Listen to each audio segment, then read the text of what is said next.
दोस्तों, आज मैं बात करने जा रहा हूँ हिंदी फिल्म जगत में शहंशाह और बिग बी के नाम से प्रसिद्ध सदी के महानायक अमिताभ बच्चन की, जिन्हें हिंदी सिनेमा का सबसे बड़ा और प्रभावशाली अभिनेता माना जाता है।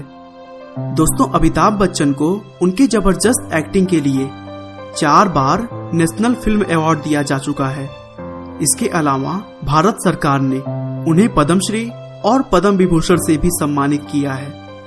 दोस्तों, आज के समय में मेगा स्टार अमिताभ बच्चन की सफलता को तो सभी लोग जानते हैं, लेकिन इस सफलता के पीछे छिपा हुआ संघर्ष बहुत कम लोगों को पता होगा। अमिताभ ने फिल्मों में आने के पहले संघर्ष किया और एक बार जब फिल्मों में उन्होंने कदम रख दिया तब फ्लॉप फिल्मों की वजह से उनका रास्ता और भी कठिन हो गया। बहुत सारे लोगों ने तो उन्हें घर वापस चले जाने की बात कही, लेकिन उन्होंने हार नहीं मानी और अपने संघर्षों को जारी रखते हुए सदी का महानायक बनकर दिखाया। तो चलिए दोस्तों, बिना आपका ज्यादा समय लिए हम अमिताभ बच्चन के इस प्रेरणादायक सफर को शुरू से जानते हैं।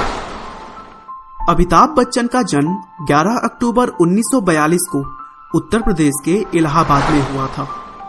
उनके पिता का नाम हरिवंश राय बच्चन था, जो एक जाने माने कवि थे, और उनकी मां का नाम तेजी बच्चन था, जो एक समाज सेविका के तौर पर काम करती थी।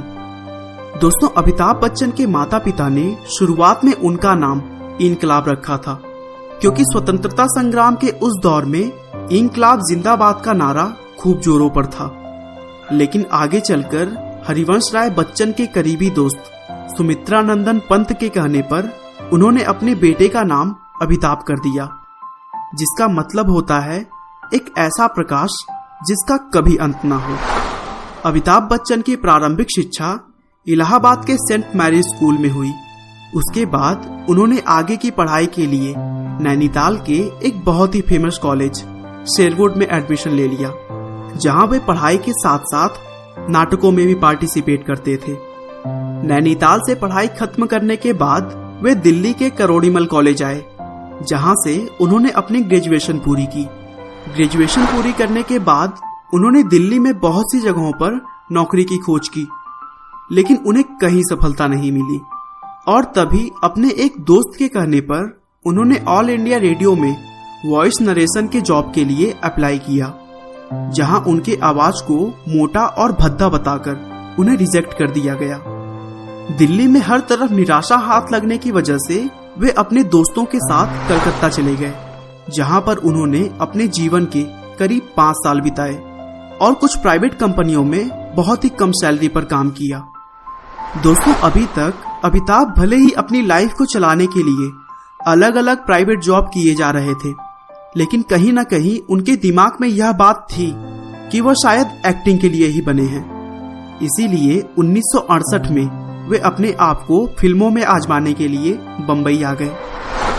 दोस्तों, आपको याद होगा, जहां एक बार अमिताभ बच्चन को उनके आवाज को मोटा और भद्दा बताकर उन्हें रिजेक्ट कर दिया गया था, वहीं फिल्मों में उनकी शुरुआत वॉइस नरेटर के तौर पर हुई, जहां उन्होंने फिल्म भुवन सोम के लिए अपना आवाज दिया।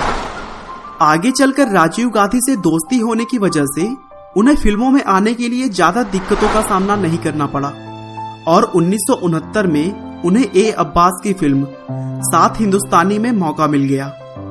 लेकिन दुर्भाग्य से यह फिल्म बॉक्स ऑफिस पर धमाल नहीं मचा सकी और बहुत बुरी तरह फ्लॉप हो गई। लेकिन इसके बावजूद अमिताभ ने हिम्मत नहीं हारी और अपने प्रयासों को जारी रखते हुए 1970 में बॉम्बे टॉकी और 1971 में परवान मूवी में काम किया, लेकिन यह दोनों फिल्में भी सफल नहीं हो सकी।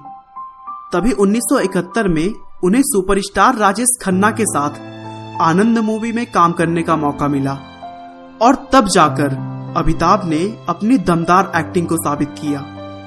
उन्हें इस फिल्म के लिए film fair award for best supporting actor दिया गया। अब धीरे धीरे वे लोगों को पसंद आने लगे थे, लेकिन उनकी असली कामयाबी 13 फिल्मों के बाद 1973 में प्रकाश मेहरा की फिल्म जंजीर से शुरू हुई, जिसमें उन्होंने अपना पहला नेगेटिव रोल निभाया था। इस फिल्म में एक अनाथ की कहानी थी, जो कि अपने माता पिता का खून होते हुए देखता है और बड़ा होकर पुलिस ऑफिसर बनता है। यह फिल्म उस समय की सबसे सफल फिल्मों में से एक थी। इस फिल्म से अमिताभ बच्चन रातों रात सुपरस्टार बन गए और उन्हें लोग एंग्री यंग मैन के नाम से जानने लगे। बस यहाँ से अमिताभ बच्चन के फिल्मी कैरियर की सफलता शुरू हो गई और फिर उन्होंने एक के बाद एक अदालत और अमर अकबर एंथोनी जैसी सुपरहिट फिल्मों से दर्शकों का मनोरंजन किया। लेकिन तभी अचानक 26 जुलाई 1982 को कुली फिल्म की शूटिंग के दौरान उन्हें एक एक्शन सीन में बहुत जोरों की चोट लग गई। दोस्तों, हुआ कुछ यूं कि शूटिंग में पुनीत इस्सर को अमिताभ को मुक्का मारना था और फिर अमिताभ को मेज से टकराकर जमीन पर गिरना था। लेकिन जैसे ही वे मेज की तरफ कूदे, मेज का कोना उनके पेट में जा लगा, जिसकी वजह से उनका काफी खून बह गया और हालत इतनी गंभीर हो गई कि ऐसा लगने लगा कि वे अब जीवित नहीं बच पाएंगे। लेकिन डॉक्टर्स की कोशिश और उनके चाहने वालों की दुआएं काम आई और उनका इलाज सफल रहा। उसके बाद 1983 में उनकी वह फिल्म सुपरहिट गई और उस साल की सबसे ज्यादा कमाई करने वाली फिल्म बनी।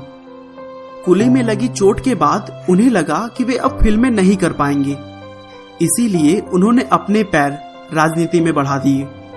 लेकिन राजनीति में वे ज्यादा नहीं टिक सके और फिर 1988 में उन्होंने शहंशाह मूवी से वापसी की। लेकिन उसके बाद की बहुत सारी फिल्मों में उन्हें निराशा मिली और उनका कैरियर खत्म सा लगने लगा।